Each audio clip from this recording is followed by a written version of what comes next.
का झुलनिया दीहा दीहा पैजनिया ओही ठगिनिया के ना। दुल्हन, अरे बचवा के खाना दे दा हो। दिलवा दीहा नाए राजसवा तीनिया के ना। तुमच्याद्वारे डायल केलेला क्रमांक सध्या अरे अरे अरे अरे बिटिया ए, बाप को गोड़ दबा।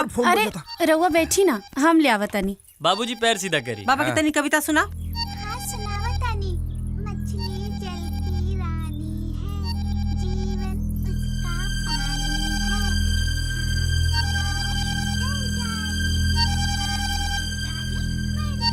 लियो लियो जल्दी लियो। मछली जल की रानी है, जीवन उसका पानी।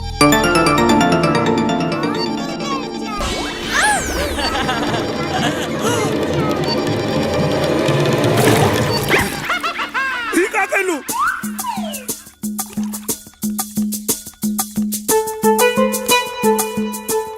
अनहरा गेल बाड़ू, दिमागवा में भूसा भरल बा का? अरे का हो गईल? का चिल्लाता रे? काहे चिल्लाता रे मतलब? अरे मोबाइल पानी में गिरा देला सी बैल। तो दूसर किन ली है बेटा? दूसर किन? ओ, अरे तोके मालूम बा एमे कितना जरूरी नंबर रहला? अब हम कैसे फोन लगाई? कौनो प्रधानमंत्री के नंबर रहला का जे इतना चिल्लाता रे? एगो टुच्चा मोबाइल के खातिर हमरा पतोहू पे चिल्लाइबे त तोर कपार कुछ दे का? कुछ दे। चुपचाप खाओ। तू ही खा। केहू गलती करी तो हमारी का डांटत रहेले। नंबर याद नहीं करबा। चंपा। The number you have dialed is currently unavailable.